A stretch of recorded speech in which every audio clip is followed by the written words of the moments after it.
On this HCW podcast, we will be covering Raw, Smackdown, and Dynamite, and someone gets voted off the HCW island. Stay tuned. Roll intro. HCW Reviews. Welcome back to HCW Podcast. My name is RGX, joined for the last time by Frozzy and Rate Wrestling. How you doing, guys? Yeah, all good, buddy. It's a bit of a sad one at the same time with your impending departure, as you've announced on Twitter. So hopefully everything works out the way you want it to. But yeah, we'll make it a fun show for the last one. Yeah, we're doing this for the benefit of HCW and for you guys. This channel's growing onto bigger and better things. And speaking of, how are you doing, Ray? Bigger and better. I genuinely thought Frozzy was said impending doom then. I thought that's where he was going with it. But yeah, I'm doing well. I've just come from the pub as the United game. We barely won. So that was fun. But yeah, I'm looking forward to rating this week's review. Wrestling. Let's carry on. So we'll touch on everything after we've reviewed the wrestling. So let's roll right into Raw. I'm going to go with Smackdown first, but we'll And this is why I'm getting voted off. There's no editing this week either. So yeah, we're kicking off with Smackdown on the 30th. So this started off with a very good matchup. So it was Solo Sikoa and Sami Zayn versus Madcap Moss. I nearly called him Riddick, but we're going with Madcap still, and Ricochet. I rated it 3 stars. It was a very decent matchup. Solo is great. It was a good opener, and obviously there was a chair shot to kind of scramble the match a bit. And then they absolutely blasted Madcap Moss straight afterwards. Yeah, I'm a fan of it. Sami talking him off the ledge and Solo eventually listening to him, showing that he's getting more and more influence over the bloodline. Solo being this good this early is just so good as well. Yeah, that's why I was crying for his call up for months. Yeah, he's a great wrestler, and he's a beast as well. So he kind of fits in that he could get a singles run, which is good. So this was followed by the Bloodline kind of popping up, which was just Jay, Jimmy, and Zayn, because Roman's not anywhere to be seen at the moment. Basically, the whole gist of this was that Jay's still skeptical of Sami. He's a very skeptical snake when it comes to Sami. He's like, I don't trust you. But I don't know if I feel like Sami is eventually going to turn. I feel like he's going to eventually. It's going to be Master Ruse or something like that. It's got to be the way they're playing it out. Yeah, I'm now very much of the opinion I want Sami to be the one to take one or both belts off Roman. Yeah, that would be fun. I can't imagine it, but it'd be fun. Yeah, it's hella unlikely, but I want it. I feel like the more this sort of storyline continues, the more likely it is to happen. Because I think it's organic the way it's going, that it'll end up, it has to be Zayn. Yeah, definitely, yeah. And then this was followed by a weird Karrion Kross promo. It was quite it was good, but it was just odd at the same time of it, like the background of it. Yeah, it was entirely for the purpose of sowing White Rabbit seeds. Yeah. I'll cover briefly after SmackDown's finished. Yeah. And then this was followed by Theory having a bit of a backstage interview. He's basically saying that Drew should be embarrassed about how he's worked and whatever's happened. So obviously we all knew that Drew was just going to appear out of nowhere. And then he just said, "Ring now!" So this followed with McIntyre versus Theory. Obviously, this wasn't a proper match. I rated 3 1/4 stars because Alpha Academy attacked, and then Owens and Gargano came to the rescue. And this was going to set up for a 6-man later on in the night. We had M&M, Triple M, I don't care. Longest pose. They were doing a longest pose world record. Hit Row joked and they had to redo it. That's a thing. Then we had Shotzi discussing a match with Bayley. It was just a general gist. She's going to beat Bayley. Hit Row versus Los Lotharios. I rated that 3 1/4 as well because that was a full-on squash match. Which was a surprise by because I thought Los Lotharios they were quite slightly high on, but yeah, no, they got absolutely obliterated. Followed by Rousey, who was just basically belittling Liv, going, there's no chance, Liv wants to be extreme, there's no, I'm going to basically kill her. which Which could happen. you could believe. Yeah. Yeah. This led to a match with Rousey and Natalya, which it was Again, pretty much a squash-ish match. Like, I rated 2.25 stars, so it went a bit. But they made Rousey look beatable in this as well, which I think is good, because Natalya had a few moves where you actually thought there may be a chance of her beating Rousey, which is good for the live match. it's a sad indication where they're trying to show Rousey is weaker as opposed to Making her Liv stronger. Yeah. Then Liv came down, and what annoyed me about this whole thing is she no-sold a Piper's Pit on the flipping the ground. She got Piper's Pitted on the I can't what they're called now, on the floor basically, yeah. And then she just no-sold it. It's like basically that's her finisher. That's her actual, like, except for a submission, that's a finisher, and she hit it on the ground, and Liv was like, Liv's extreme. Especially, it was bad right for the back. She was carrying the back down by her side. Yeah. If you're going out a fight, there's no way you're going to get that back up to do anything. But you have it up ready at least. Yeah, it was a bit of a weird one, to be honest. Like I said, I kind of lost it as soon as she no-sold the finisher on the outside. Then we had, like, Drew was discussing the old momentum. They're going to kick Theory's ass. It was just a general gist of that. Zayn's got a new shirt that Owens mentioned and went, you need to get a new shirt, basically, because he's not a fan of the Bloodline. Imperium, they're saying that Sheamus is outgunned, so there's just a lot of random backstage segments in every bit of wrestling this week. Like, every show. Yeah. No, it was just... Talent. Obviously, WWE's base of operations pretty much is Florida, so most of their stars living in and around there. So travel would have been an issue for a vast majority. But it was, even AEW wise, though, it was absolutely flipping backstage mania. Then Bayley, she was previewing the Shotzi match like Shotzi did previously, and she's going to send Shotzi to the ER. They did a nice little segment about an Antonio Inoki passing away, which was nice that they kind of mentioned that, and they had a whole minute or so going on about that, because that was pretty much breaking news on the SmackDown show. Bayley versus Shotzi, this was another 2.25 star match. It was pretty much, I just didn't feel it, I'm going to be honest. Shotzi has moments where she looks like she's going to be great, and then she'll have matches like this where she gets absolutely battered. I don't know what they're doing. At least they brought the TCB tank back. Yeah, so, you know, that's the highlight of it. It worked. Yeah, and then the Damage Control were going to attack Shotzi, but Bianca made the save. They had another segment with Triple M, whereas LA has basically said LA Knight has went, I'm out. He's Max Dupree, but he's definitely LA Knight now again. Yeah. Yeah, because as he walked away, he went, yeah. Yeah, dummy bud. And then the main event, which was Gargano, Owens, and McIntyre versus American Alpha and Austin Theory. I remember liking this match, but I haven't written a rating down, so we're going to have to stall while I find out what my rating is. They say 3.25. I'm going to say 3.25 as well, but we'll find out. What do we all think of it while I'm going along? It was good. I don't like how they got here, because it was a typical, we start a match, it doesn't happen, everyone's in the ring, let's book it for later. But the match itself was good. It's sorted my predictions out in WCP, so no, definitely. I'm happy with that. So I rated that 3 stars, just to confirm. Yeah, so I did really enjoy the matchup. Definitely a 3-star matchup though, but it didn't push the limits for me. And then that dwindled the end of SmackDown. So it's pretty quick review of it, but nothing major happened, I'm going to be honest. Yeah, it's because everything happened in QR codes. Yeah. So, the SmackDown section of the White Rabbit stuff then, there was a QR code. First one came up during the Karrion Kross segment you were talking about. Lots of biblical verses written on the wall behind them.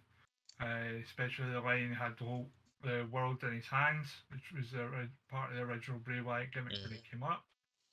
The QR code that kind of fades in takes you to an old school pig cartoon with Morse code playing. The Morse code translates to Azazel Reborn, which is part of Dante's Inferno. And when you look at the image and translate it all, it basically leads to the abandon all hope, ye who enter here. So again, Bray Wyatt teases. Though the link could be wild when it isn't Bray Wyatt. Yeah. The link is hexadecimal for Gacy, but I believe it's either a red herring or a theory I've seen is that all these kind of semi-spooky characters are the reincarnations of like all the puppets. Yeah. I'll say that theory after Raw. Mm-hmm. But yeah, that's where we're up to as of the end of SmackDown. Wonderful. So we should kick on straight to Raw then. So we'll go straight for Raw. Was a slog, I'm going to be honest. I enjoyed some of it, but it was just it was a sloggy episode. Like it's not as bad as it used to be, but there was a lot of random stuff I didn't care about. So Judgment Day opened up the show. They're going to beat, Finn Balor's going to beat Edge at Extreme Rules is pretty much the gist of it. AJ is his friend. Everyone hates Pappy. And then this led to AJ and Ray coming down for their tag team match with the Judgment Day. It was just a pretty much average matchup. I rated 2.5 stars. It was more about the story, average action, and it ended with Ray basically being battered outside and AJ losing. But AJ ended up deciding that Ray caused him the loss. So this ended up with a bit of a segment where Ray tried to console AJ. AJ pushed Ray, and then Ray just kind of left, and then Judgment Day absolutely battered AJ Styles. So, because Finn is his friend, as he kept showing, as he was pummeling him in the head. Finn is friend. Yeah. This was followed by a Lashley backstage segment. He was just basically saying no one has the desire to beat him. Then Ali popped up. And there's going to be like a match with Ali later on. It was all right because it's a new challenger, but it was also I knew Ali's definitely not going to win this matchup. Like, there's no been build towards him winning unless it was like a shock victory. Bloodline were then on Raw, so they are preparing for Roman Reigns' appearance on the premiere next week. Jey Uso's annoyed, surprisingly, at Sami Zayn. And then they come up to the Profits, and the Profits are talking absolute crap about the Bloodline because the Profits have to be there. And then Solo basically says, "I'll kill you, Dawkins." And then that leads up to a match later on. That was a good segment. Yeah, no, it was good. So Montez Ford was wearing ankle protection boot, a sticky as we call it up here. But apparently that was brought in by the prop department, but it was never mentioned or discussed. You just saw it in his foot. Okay. Very odd. So that was followed by a Lashley versus Ali match. I rated 2.25, but it was pretty much a long squash match. Ali got the odd bit of a movement in there. What annoyed me, Lashley had his arm absolutely obliterated by like a 450 splash onto his arm. Was selling his arm for like 10 minutes, like for about 2 minutes, and then it was like it never happened. And then he just hit the Hurt Lock on Ali, and obviously he had to tap out. Rollins backstage, he was discussing the kids, and then that he's going to win. Then Riddle was on about he's not won a championship for ages, which they were just discussing because basically Rollins said, "Oh, can't you visit your kids?" It wasn't backstage; it was in the ring. I do apologise. Yeah, it was in the ring. Rollins attacked Lashley straight after the match, didn't I? Which I haven't noted down at all. But I remembered. So his championship match, and they were discussing. Then obviously Rollins hasn't main evented Mania either, which technically he did because he cashed in the So and then they discussed that Daniel Cormier is going to be the special guest referee for the matchup randomly because Fight Pit you need someone, and Cormier is a massive wrestling fan, so you call upon him. I don't blame him. I think it's been a long time coming with Daniel Cormier as well. Yeah, hopefully they might do something with him that's just not this, because he's an actual good wrestler, as in like real wrestling wise. So and he can talk. Yeah. Good old DC. This was followed by Miz backstage speaking to Maurice. I didn't pay attention, just honestly. I completely forgot. He went, "I don't even know where Ciampa is," and I went, "Hold on, I've not seen Ciampa myself in ages, Your Honor." I didn't even clock it. I was like, "Yeah, where's Ciampa?" But I don't pay attention when Maurice is on screen. To be fair, She wasn't. She was on the phone. She was. Ah. But yeah, she went. He went, "Where's Ciampa?" And I went, "Actually, yeah. Where has Ciampa been? Like nowhere to be seen." And then Hopefully I've got my wish. there was a bit where Loomis was in the door. He was about to grab Miz, and Miz subtly stepped forward. So just got out of his reach without realising. Then the pan back and the door was shut. So Loomis is going to kill Miz at some point. That's what's going to happen. That's the only way possible. We had Candice versus Dakota Kai, which is a decent matchup. I rated 2 3/4. It was decent. The heels cheated to win though, which was then starting to become the story of Raw, that every match was an interference or an after the birth or a cheating win to build to Extreme Rules. Miz was backstage, and he just had a bit of Gargano was walking through, and then Miz was out cold sleeping. Weirdly, it seemed like he got choked out, and then Gargano woke him up, and then he realised he was out cold, and he had to run off because Miz was scared. So there's weirdly, I don't know what they're doing with it, but I'm fine with it. It needs to stop. Funny. It'll end up Extreme Rules. I think it's got to. No, it won't. It won't end there though. It's going to end Extreme Rules. That's what's going to happen. It won't end after one match. Damage Control backstage. They just announced that Bayley's going to be going out to the ring by herself for the contract signing. Gargano versus Otis. Pretty average matchup with them cheating to win. So 2 matches in a row that the heels cheated to win. And then there was a bit of an afterburst shot. So Theory was attacking. They were attacking, Gargano. I lost his name there. And then all you heard was Braun, and then he comes running down like a shuttle train. And then this leads to boop, boop? It might as well. And then this led to a match with Braun versus Chad Gable, which was surprisingly better than I expected, I'm going to be honest. At this point, is Gargano getting a good match out of people? Surprising. Yeah, Braun versus Gable, it was 2 1/4 stars, I rated, but it was better than I expected because I expected it to be a full-on a Braun smash match. But Gable got a bit of decent offense in there, which is pretty cool. Then followed Lashley backstage saying he's going to murder Rollins.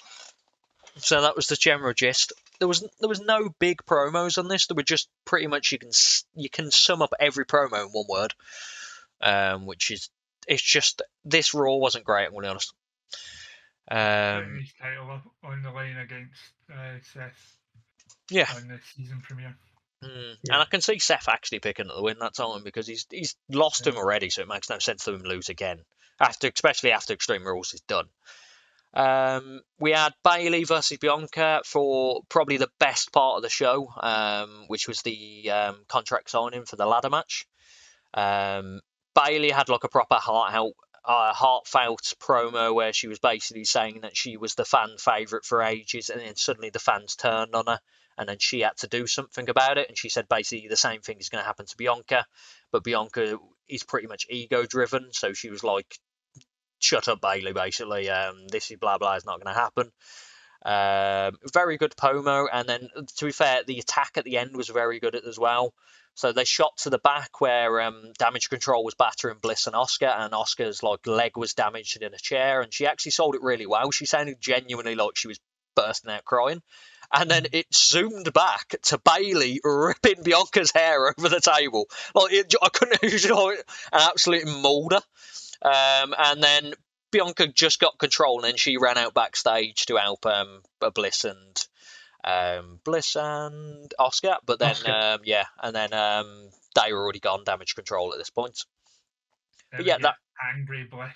Yeah, and then she just turns to the camera, fourth walls it, and goes, "Io Shirai, me and you in the ring," because she's an 80s wrestler. And she definitely called her Io Shirai. I don't even know what she called. She called her something like Shirai or something like. Oh, it's Sky, isn't it? Bollocks. Yeah. She might have been. What a dude. What are you talking, brother? Solo versus Dawkins, which was my match of the night. Dawkins, they're making Dawkins look good in the ring as well, because it's all Ford at the moment. You think of Street Profits and you think how good Ford is. but they're showing that Dawkins is great, and then Solo Sikoa is just amazing in the ring. They had an underlining story for the whole of the match, pretty much, which was Jay and Sami bickering.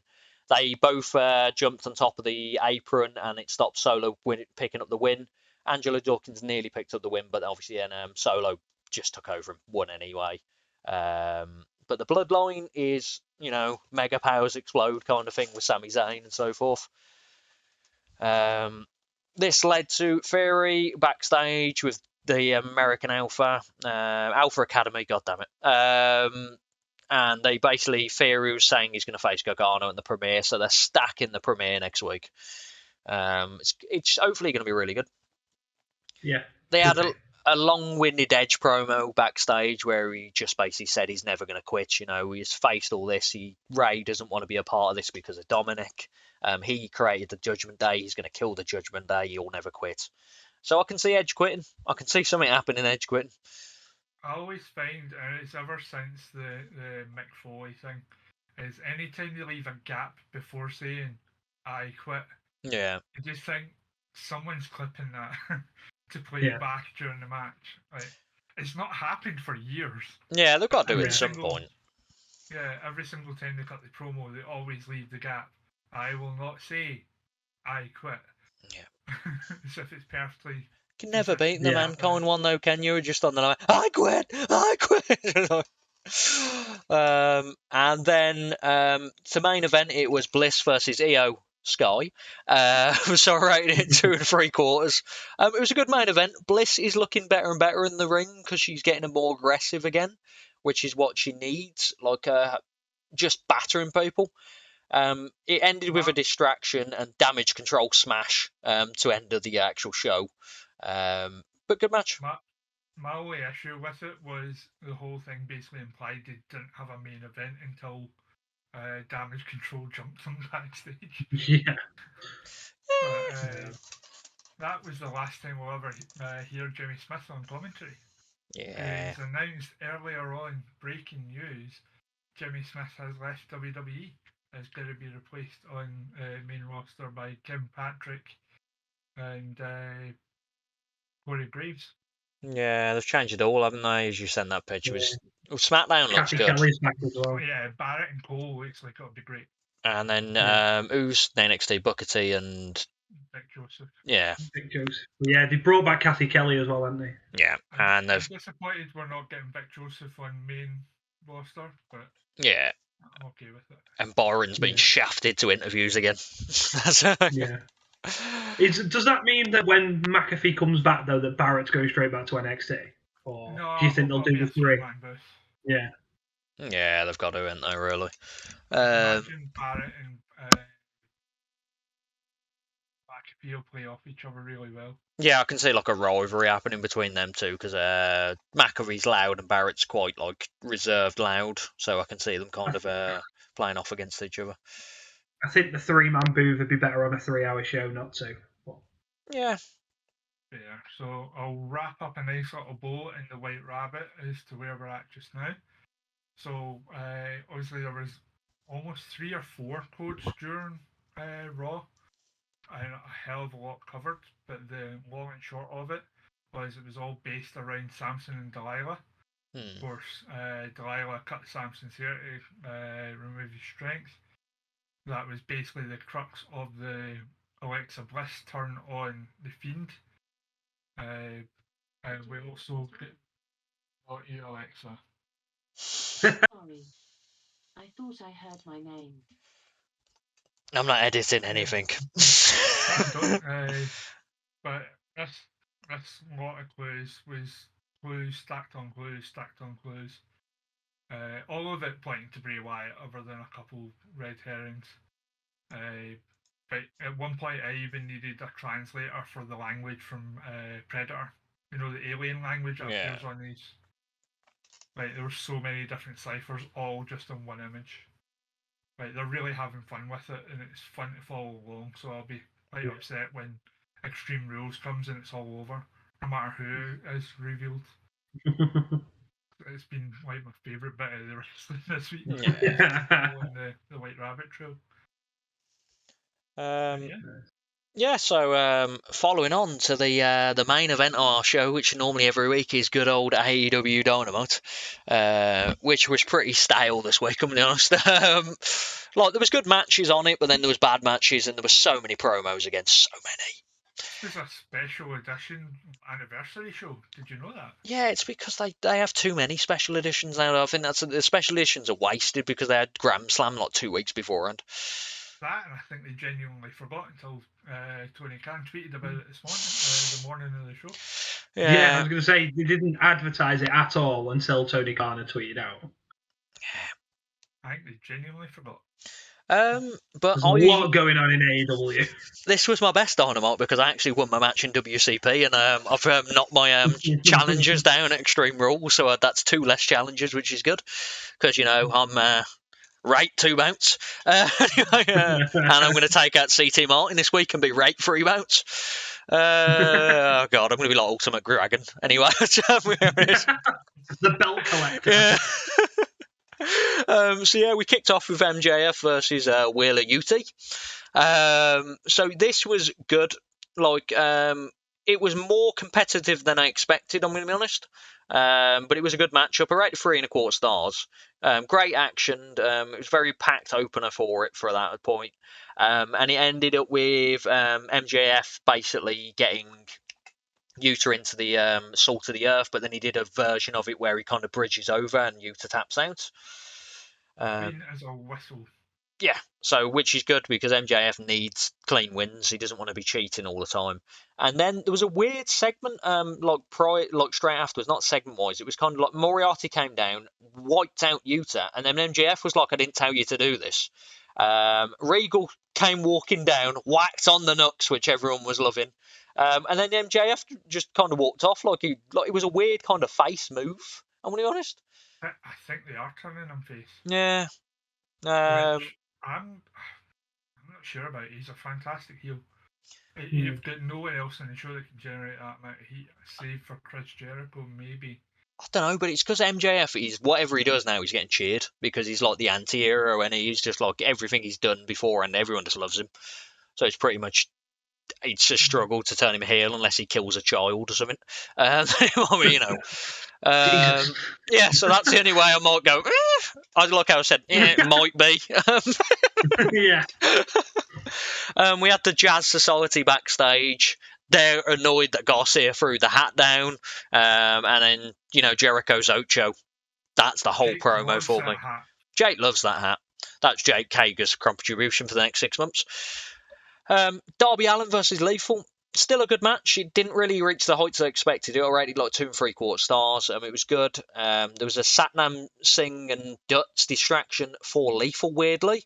So he got distracted, and Darby Allin picked up the win with his little pin-in maneuver, which I can't remember the name of at this point in the lifetime. Yeah, that's it. Which obviously no one really kicks out of. And then they had a handshake between Lethal and Darby at the end, so I think they're trying to turn Lethal slightly face against the Dutton Singh because no one cares about Dutton Singh. Only honest.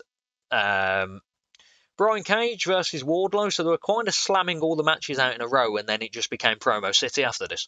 So Brian Cage versus Wardlow was better than expected again because Wardlow couldn't squash Brian Cage because it would make no sense. It was a competitive matchup. Both guys look great. Cage, I'm glad he's actually getting some momentum again. And then Wardlow looked strong because he absolutely obliterated him at the end with the power bombs. What I find with Wardlow is for his size, the stuff he can do maneuver-wise is brilliant. But he still needs to work on his strikes because obviously we're seeing this with the hindsight of having Sheamus and Gunther won a couple of weeks ago and rematch tomorrow night and Smackdown, right? And you're kind of comparing the two because they're 2 big host matches, but they were 2 completely different styles. But every time it broke down into strikes, it just didn't look as good. Wardlow needs to bin off that clothesline. It's the most stupid clothesline I've seen in my life, that clothesline where he does the wind up like that. And it's like, it looked like WWE, like the old Smackdown where Brock Lesnar used to do the shrug before he clotheslined you. It's like you could just hit him before he actually does it. Like, it's so stupid. That miles off his punches. Yeah. I can't throw a punch. This ended with obviously Wardlow picking up the win. The Embassy attacked Wardlow at this point. They were absolutely obliterating him. Then Joe came down to kind of do a bit of a save, but then his kind of jumped on him. And then here comes FTR. Back straight and pop of the night. So see if you didn't watch any of the ROH pay-per-views and weren't aware of ROH, you would have no idea who the Embassy were. I was being a little facetious earlier when I posted who are the people with Brian Cage, but for again the casual audience, they'll not have a clue. Yeah, AEW thinks that a lot of it. As I said, we'll go back to Forbidden Door. Like, unless you watch New Japan, Okada is just a random Japanese guy. So it's kind of like when he was in the ring, when he suddenly appeared up on Dynamite, and it was like, to me, that's amazing. But to the random audience, who's this Japanese guy? It's just like, you know, they need to show packages at least or something like that. Then this was followed by Baker saying that Saraya can't wrestle. Basically, she's got no thing, and then it's her house, basically, you know. This led to an actual decent six-man women's match with Athena, Storm, and Willow Nightingale versus Deeb, Ford, and Hayter. Very back and forth, like I rated 2 3/4 stars. Willow picked up the win, which I was really happy about because she's good, and it was good to see her pick up the win with the Doctor Bomb of all moves, which I was really happy about as well. There was good action, and then we also saw the first action of Saraya as well, where she had a bit of a brawl with Dr. Britt Baker after the match. Very whiplashy as well, which was really surprised by, I'm going to be honest. What I did find funny is literally it was just a bit of a scuffle, and then she throws Britt out the ring. Yeah. And then Excalibur's going, she looks in phenomenal ring shape. Like, she's literally just come in and punched someone and threw them out the ring. That's the extent of the physicality. Yeah. It equates to being in excellent ring shape, apparently. Yeah, that's Excalibur's opinion. We'll move on. So yeah, we had a weird segment with Jose backstage, basically saying that no private party isn't turning up to matches and helping Roosh. Okay, that's pretty much it. And then I don't know if I liked this segment because it went on too long, but the Acclaimed segment, which was kind of like a presidential speech, where I've never heard the mention of scissoring so much in my life and the joke wearing out so quickly. Like, you eschew so much. Yeah. What I'll quickly say about the private party segment backstage is I believe that was originally meant to go longer, but of course Andrade was sent home. But before taping because of his altercation with Sammy Guevara backstage. Good for Andrade. Yeah, another physical altercation in the locker room at AEW becoming public. Yeah, again, Sammy Guevara, you know, he doesn't get suspended or anything, you know, he just gets a hot, warm hug from Tony Khan going, it's okay, Sammy. Someone will like you. This follows by, so the Acclaimed had a long-winded segment. Scissoring got mentioned so much. This led to Swerve coming out like 10 minutes later than he should have. He made a joke which Rock beat Scissors. And then Sterling came down and went, paper beats Rock, Swerve. And then Swerve and Sterling got obliterated by the Acclaimed and Daddy Ass. And then they did the Scissor Me Daddy in the middle of the ring. Their big money match for their first time ever in Canada next week is Billy Gunn against Swerve. Yes. Not Bowens or Caster, Billy Gunn. Billy Gunn just needs to turn up on Raw next week for the DX reunion. Just wear a mask, no one will know. I wish he would, to be fair. Yeah, you know, everyone else is going to be there. Yeah. I like this segment next out backstage. So you had Madison Ray, Sky Blue, and the Jazz Girls. Sky Blue did the biggest burn in the world, where she went, you can all talk, but, you know, you're not good at wrestling. Basically, and they went, which was leading to a match is going to happen. I think it's on Rampage. They're going to have a 2-on-2 match. So Madison Rain on Twitter posted, name the tag team with her and Sky. I tweeted back at them myself saying, I would say Rainy Skies, but there's already too many weather-based tag teams in Thunderstorm, yeah. Blue Madison, I don't know. Rush versus Paige with Roosh. Roosh, that's how you pronounce it, versus Paige up next. I rated 3 stars. It was a very good hard-hit match. They're pushing Roosh. Even when he loses, he looks great. Hangman, they needed to push him because obviously he's going to be Moxley's next challenger. He ended up picking the win quite clean on the matchup. And then they had a good segment with Mox came down kind of to interrupt Private Party attacking Paige. Then Mox basically said that you're the only person I haven't really beaten. Like as in, like, I've faced everyone else. So, you know, we've got to decide who's the man of this company. He's talking trash to Paige. Then Paige goes, "Why don't you fight me now?" And then Mox looks like he's about to fight him, and he went, "Hold on. You get one, kid. Next time you say something like this, I'm going to absolutely batter you." And then he rolls out the ring. So in my eyes, Paige basically scared Mox off on this. No, concern for weeks Mox was doing that, and it's what led to him getting the title match early. Yeah. It's him going, let's do this right now. Yeah. Right, so Hangman does it to him, and Mox bails. It's going to be funny when they put the belt back on Hangman, innit? MJF just rolls down the ring and wins. Yeah, that and where was Matt Hardy for the Private Party stuff after what they were talking about keys on last week on Dynamite? I didn't care. Then Willow was backstage and she had a good promo where she said she's going to be fighting for the TBS title, and then Jay rolls up because, you know, she must have been next to her on the screen and Willow could see her but we couldn't see her. And then she went, "Hold on, I haven't beat you twice already." And then Willow does a good thing. You know, you may have beat me twice, but what happens about the third time? Are you going to beat me the third time, or am I going to be the 38 in one, sorry? And it was actually a fiery promo, and there's like a small 2% of me thinks Willow's going to win this match. I thought Dino was clearly going to be the one to take the Willow over, but if Willow doesn't, then they've really booked himself in a corner with Jade. Question: she's losing steam like crazy, you know. There's a Ring of Honor Women's Champion, isn't there? Mercedes Martinez is the Women's Champion. Where is she? Are they making the TBS the Women's Championship without realising to the Ring of Honor? No one knows. So it's just, I've completely forgot. It popped in my head that Martinez was the actual Ring of Honor champion. Tony forgot as well. Yeah, she'll be on the main. Tony forgot Ring of Honor was a thing. She'll be on the main event next week. Now I've said that. Tony loves the 6 Ring of Honor stars that he already had in his roster. Yeah. Following up, Luchasaurus had a really competitive match against Fuego del Sol where he won in one move. I'm rated quarter a star. Jungle Boy attacked Luchasaurus, and I don't care about this Soul thing because Luchasaurus has flip-flopped and it's already ruined it to me. And, you know, I loved you, man. It was supposed to sound threatening. Right? I'm going to break your fingers, I'm going to break your nose. And I'm going to break you. I know, but it sounded like a kid saying, like, he's going to, like, pick bits off his action figure. Yeah, it just was odd, and it's already ruined because Luchasaurus, they turned him and they turned him back. Like, it makes no sense. But main event time, main event time, Garcia and Bryan. So hero and unhero, you don't know what you call the opposite to a hero. Garcia, you know, idol versus Jericho and Sami. Yeah. You know their tag team name, if you put their names together, is Daniel Bryan.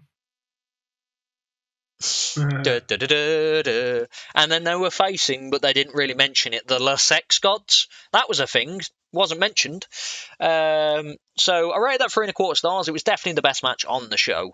Just pipped MJF's match for me because there was the Jericho Garcia part of it was very good. It was a good matchup overall. The ending was crap because they just are using Audrey Edwards.